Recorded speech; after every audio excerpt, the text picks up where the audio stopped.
मु जणे 35 वर्षीय विधवा शिक्षयित्री मो स्वामी मृत्यु परे मु एका राति बिताउथिली। गोटिए राति रे 2 जण 40 वर्षीय चोर मो घरे पसी आसिले। शब्द शुणी मु सेमानंकु चोरी करुथिबा धरिली। मोते एका पई सेमाने मो सहित एपरी किछि कले जहा मोते सारा राति चित्कार करिबाकू बाध्य कला। 35 वर्ष बयसरे मु संपूर्ण एका होईगली। मो स्वामी सेनारे काम करुथिले एवं तांकर 1 वर्ष परे मृत्यु होईगला। आमर कोनोसी संतान मध्य नथिले, तेणु मु एक छोट सहर रे रहुथिली। सकाळे मु पिलामानंकु पाठ पढाइबाकू जाउथिली, किंतु कामरू फेरिबा परे समय बिताइबा बहुत कष्टकर होईगला। मु भाबुथिली जे वर्तमान मोर बयस कौन, तेणु मु एक जिम रे जोग देली। मु प्रतिदिन स्कूल परे जिम जाउथिली एवं गोटिए घंटा व्यायाम करुथिली, जहा मोर समय मध्य बीती जाउथिला। जिम रे मो समय रे जणे व्यक्ति आसुथिले जिए मते देखुथिले। मु भल अनुभव करुथिली जे जणे व्यक्ति मोते देखुछंती, कारण एबे मोते देखिबा किंबा प्रशंसा करिबा पई केही नाहंती। जेतेबेले मु कोनोसी व्यायाम भूल करे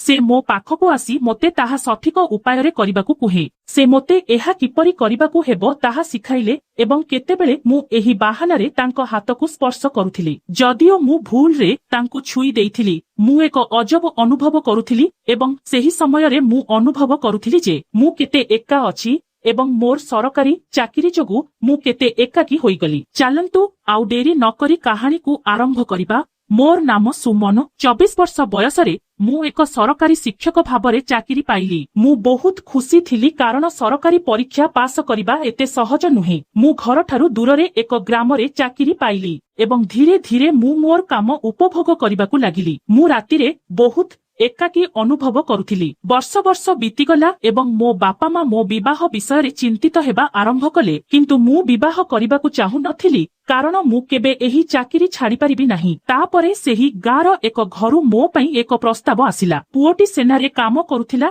एवं वर्षर 3 मास घरे रहुथिला एवं बाकी समय ड्यूटी रे बिताउथिला। मु प्रस्तावटी को पसंद करिथिली एवं सेही पुओ को विवाह करिबाकू हम कहिथिली। सेतेबेले मोर बयस 26 वर्ष थिला। मो स्वामींक व्यतीत मो ससुर घरे आउ केही नथिले। मोर सासु ससुर एवं मोर जणे अविवाहिता दियर थिले। मो दियर तांको बापांक सह मिसी चाष काम देखाशुना करुथिले। मो स्वामी तांको कामरू आमको टंका पठाउथिले एवं से वर्षर 3 मास घरे रहुथिले। विवाह परे से मो सहित 15 दिन रहुथिले, किंतु तापरे तांकु ड्यूटी रे जोग देबाकू पड़िला, तेणु से चलीगले। मु तांकु मने करिबाकू लागिली एवं राति रे मो स्वामींक पई छाटीपिटी हेउथिली एवं मु केवल फोन रे कथा हेउथिली। मो दियर केतेबेले मो रूम को आसी मो सहित कथा हेउथिले। से मो बयसर थिले। धीरे धीरे मु मो दियरंकु पसंद करिबाकू लागिली, कारण से मोते मो स्वामींक अपेक्षा अधिक समय देउथिले। से सबुबेले मोते हसाउथिले। मो सासु मो रूम रे समय बिताइबा पसंद करू नथिले। एही कारणरू से मोते गाली देउथिले,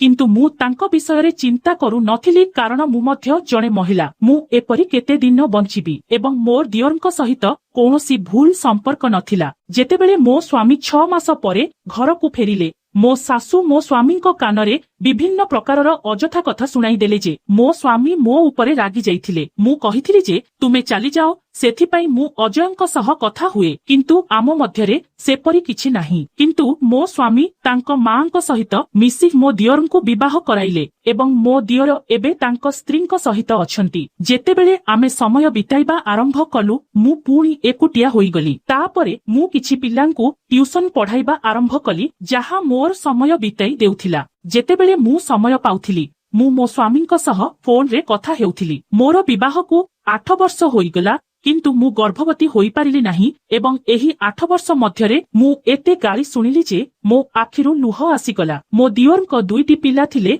एवं मो कोळ ए पर्यंत खाली थिला। मो सासु मते गाली देबार गोटिए सुजोग मध्य हाथ छडा करि नथिले। से कहुथिले जे से जणे शिक्षित बोहू, तांकर विवाह एते विलंबरे होइथिला एवं पिला जन्म करिबा आवश्यक मने करि नथिले, जाहा द्वारा तांको काम छाड़ी घरे रहिबाकू न पड़े। मो बोहू मध्य मो प्रति बहुत ईर्षा करुथिले एवं गोटिए दिन से सेनार लोकमाने मो स्वामींक मृत शरीर आम घरकू आनिले। एहा देखिकी मु धार्य हरा होई जाइथिली एवं मु मो स्वामींक मृत्युर दुखरु बाहरिबा पूर्वरु मो ससुर घर लोकमाने मते घरु बाहर करिदेले। मो बोहू मो प्रति ईर्षा करि सारिथिले, कारण विवाह पूर्वरु ମୁଁ ତାଙ୍କ ସ୍ୱାମୀଙ୍କ ସହିତ ବହୁତ ନିକଟତର ହୋଇଯାଇଥିଲି। ସେ ସ୍ପଷ୍ଟ ଭାବରେ କହିଥିଲେ ଯେ ଯଦି ଏହି ବିଧବା ମହିଳା ଘରେ ରୁହନ୍ତି ତେବେ ମୁଁ ଘର ଛାଡ଼ିଦେବି। ମୋ ଶାଶୁ ତାଙ୍କ ସାନ ବୋହୂଙ୍କ ସପକ୍ଷରେ ଯାଇ ବାକି କାମ ସମାପ୍ତ କରିଦେଲେ। ଯଦିଓ ମୋ ଶ୍ୱଶୁର ଏବଂ ଦିଅର ମୋତେ ସମର୍ଥନ କରିଥିଲେ କିନ୍ତୁ ସେମାନେ କିଛି କହିପାରିଲେ ନାହିଁ। ଏହାପରେ ମୁଁ ସେହି ଗାଁରୁ ସ୍ଥାନାନ୍ତର ନେଇ ଏକ ଛୋଟ ସହରରେ ଆସିଲି ଏବଂ ଗୋଟିଏ ବର୍ଷ ଧରି ଏକା ରହୁଥିଲି। ଏହି କାରଣରୁ ମୁଁ ଅଧିକ ଲୋକଙ୍କୁ ଜାଣିବା ପାଇଁ ଏକ ଜିମ୍ରେ ଯୋଗ ଦେଇଥିଲି। ଏହି ସମୟରେ ମୋର ସ୍କୁଲ ଛୁଟି ହୋଇଯାଇଥିଲା, ତେଣୁ ମୁଁ ମୋ ଭାଇ ଏବଂ ଭାଉଜଙ୍କ ପାଖକୁ ଯିବାକୁ ଭାବିଲି। ମୋ ବାପା ମା ଏହି ସମୟ ମଧ୍ୟରେ ଦେହାନ୍ତ ହୋଇଯାଇଥିଲେ, ତେଣୁ ବର୍ତ୍ତମାନ କେବଳ ମୋ ଭାଇ ବାକି ଥିଲା, ଯିଏ ମୋଠାରୁ 4 ବର୍ଷ ବଡ଼। ଯେତେବେଳେ ମୁଁ ଯିବା ପାଇଁ ଟ୍ରେନ୍ ଧରିବାକୁ ଆରମ୍ଭ କଲି ସେତେବେଳେ ଏହା ଏକ ଲମ୍ବା ଯାତ୍ରା ଥିଲା ଏବଂ ମୁଁ ଜାଣିନାହିଁ କାହିଁକି ମୁଁ ଏକା ନର୍ଭସ ଅନୁଭବ କରୁଥିଲି। ଜଣେ 40 ବର୍ଷୀୟ ବ୍ୟକ୍ତି ଆସି ସିଟ୍ରେ ବସିଲେ। ସେ ବାରମ୍ବାର ମୋ ଆଡ଼କୁ ଚାହିଁ ରହୁଥିଲେ। ମୋର ପିଇବା ପାଣି ସରିଯାଇଥିଲା, ତେଣୁ ମୁଁ ଭାବିଲି ମୁଁ ପରବର୍ତ୍ତୀ ଷ୍ଟେସନରେ ଓହ୍ଲାଇ ଏହାକୁ ପୁନଃ ପୂରଣ କରିବି। କିନ୍ତୁ ମୁଁ ପରବର୍ତ୍ତୀ ଷ୍ଟେସନରେ ପହଞ୍ଚିବା ମାତ୍ରେ ସେହି ବ୍ୟକ୍ତି ମୋର ବୋତଲ ଛଡ଼ାଇ ନେଇଗଲା ଏବଂ କହିଲା ଯେ ମୁଁ ଏହାକୁ ପୁନଃ ପୂରଣ କରିବି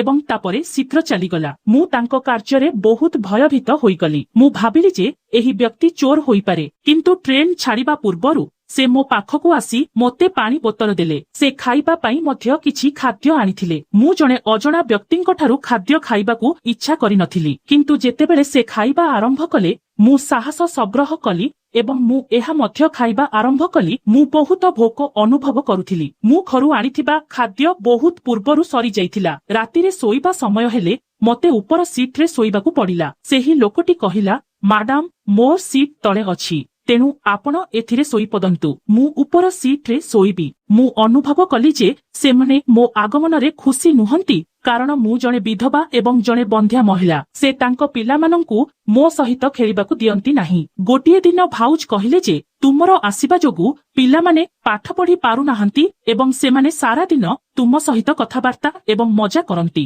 ଗୋଟିଏ ଦିନ ଭାଇ ମୋ ମୁହଁରେ ସିଧା କହିଲେ ଯେ ତୁମେ ନିଜର ଯତ୍ନ ନିଅ, ମା ଏବଂ ବାପା ଏଠାରେ ନାହାନ୍ତି। ମୁଁ କେବଳ କିଛି ଦିନ ପାଇଁ ସେମାନଙ୍କ ସହିତ ରହିବାକୁ ଆସିଥିଲି। ମୁଁ ସବୁଦିନ ପାଇଁ ଆସିନଥିଲି। ମୁଁ ନିଜେ ମୋର କାମ କରେ ଏବଂ ସେମାନଙ୍କ ଟଙ୍କାରେ ଖାଏ ନାହିଁ। ତାପରେ ମୁଁ ଜାଣିନାହିଁ କାହିଁକି ମୋତେ ସେମାନେ ଏସବୁ କଥା କହୁଥିଲେ। ମୁଁ ସମ୍ପୂର୍ଣ୍ଣ ଛୁଟି କାଟିବାକୁ ଆସିଥିଲି, କିନ୍ତୁ ବହୁତ ଶୀଘ୍ର ମୁଁ ମୋର ଜିନିଷପତ୍ର ପ୍ୟାକ କରି ସେଠାରୁ ଚାଲିଗଲି କାରଣ ମୁଁ ସେମାନଙ୍କ ତାଚ୍ଛଲ୍ୟରେ ବିଚଳିତ ହୋଇଗଲି। ଘରକୁ ଫେରିବା ପରେ ଗୋଟିଏ ରାତିରେ ମୁଁ ଶୋଇପଡ଼ିଥିଲି ଯେତେବେଳେ ଘର ଭିତରୁ କିଛି ଶବ୍ଦ ଶୁଣିଲି ଯାହା ମୋତେ ଜାଗ୍ରତ କରିଦେଲା। ମୁଁ ବହୁତ ଡରିଗଲି ଯେ ଶବ୍ଦ କେଉଁଠାରୁ ଆସୁଛି। ଯେତେବେଳେ ମୁଁ ଉଠି ଡ୍ରଇଂ ରୁମର ଆଲୋକ ଜଳାଇଲି ମୋର ଆଖି ଖୋଲିଗଲା। ମୋ ଘର ଭିତରେ 2 ଜଣ ମୁଖା ପିନ୍ଧା ଲୋକ ଥିଲେ। ସେମାନେ ନିଶ୍ଚୟ ଚୋର ହେବେ। ସେମାନେ ମୁହଁ ଘୋଡ଼ାଇ ଆସିଥିଲେ। ମୁଁ କଣ କରିବି ବୁଝିପାରୁ ନଥିଲି। ତାପରେ ମୁଁ ଚିତ୍କାର କରିବାକୁ ଭାବିଲି, କିନ୍ତୁ ମୁଁ କିଛି କହିବା ପୂର୍ବରୁ ଉଭୟ ଲୋକ ମୋ ପାଖକୁ ଆସି ମୋତେ ଧରି ମୋ ମୁହଁରେ ହାତ ରଖିଲେ। ମୋର ହୃଦୟ ବହୁତ ଜୋରରେ ଧଡ଼କିବାକୁ ଲାଗିଲା।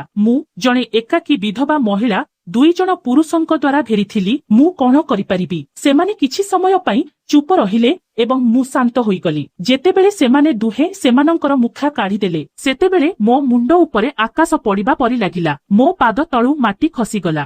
ଦୁହେଁ ପୂର୍ବରୁ କିଛି ଯୋଜନା କରିଥିବେ। ଏମାନେ ମୋ ଠାରୁ କଣ ଚାହୁଁଛନ୍ତି? ମୁଁ ଜଣେ ଏକାକୀ ମହିଳା। ମୁଁ ସେମାନଙ୍କୁ କିଛି ପଚାରିବା ପୂର୍ବରୁ ସେମାନେ କହିଲେ, ଆମେ ତୁମ ସ୍ୱାମୀଙ୍କ ବନ୍ଧୁ। ଆମେ ସମସ୍ତେ ସେନାରେ ଏକାଠି କାମ କରୁଥିଲୁ। ଆମେ ଏଠାକୁ କୌଣସି ଉଦ୍ଦେଶ୍ୟ ପାଇଁ ଆସିଛୁ, କିନ୍ତୁ ଚିନ୍ତା କର ନାହିଁ, ଆମେ ତୁମର କୌଣସି କ୍ଷତି ହେବାକୁ ଦେବୁ ନାହିଁ। ସେମାନେ ମୋତେ ଚା ତିଆରି କରିବାକୁ କହିଲେ। ମୋ ସ୍ୱାମୀଙ୍କ ନାମ ଶୁଣି ମୁଁ ଶାନ୍ତ ହୋଇ ରୋଷେଇ ଘରକୁ ଚା ତିଆରି କରିବାକୁ ଗଲି। ତାପରେ ରାତି 2ଟାରେ ଘଣ୍ଟା ବାଜିଲା। ଏମାନେ ସତ କହୁଛନ୍ତି ନା ମିଛ, ମୁଁ ଏହା ଭାବି ଥରି ଯାଉଥିଲି। ମୁଁ ଜଣେ ବିଧବା ବୋଲି ଜାଣିଥିବା ବେଳେ ଏମାନେ ରାତି 2ଟାରେ ଚୋର ପରି ମୋ କୋଠରୀକୁ କାହିଁକି ଆସିଲେ? ମୁଁ ବହୁତ ଡରି ଯାଇଥିଲି। ମୁଁ ଥରି ଯାଉଥିଲି। ତାପରେ ମୁଁ ଟ୍ୟାପ୍ ଖୋଲି ନିଜ ଉପରେ ପାଣି ଢାଳିବାକୁ ଲାଗିଲି। ଚାହା ପ୍ରସ୍ତୁତ ହୋଇଗଲା ପରେ ମୁଁ ଚାହା ନେଇ ରୁମକୁ ଗଲି। ମୋର ଶାଢ଼ୀ ପାଣିରେ ଓଦା ହୋଇଗଲା। ଯେତେବେଳେ ମୁଁ ଦୁହିଁଙ୍କୁ ଚାହା ଦେଲି ସେମାନେ ମୋ ଆଡ଼କୁ ଚାହିଁ ରହିଥିଲେ ଏବଂ ମୋ ଓଦା ଶରୀରକୁ ଚାହିଁ ରହିଥିଲେ। ମୁଁ ନର୍ଭସ୍ ଯୋଗୁଁ ମୋ ପୋଷାକ ମଧ୍ୟ ବଦଳାଇ ନଥିଲି ଏବଂ ମୁଁ କିପରି ସେଗୁଡ଼ିକୁ ବଦଳାଇବି?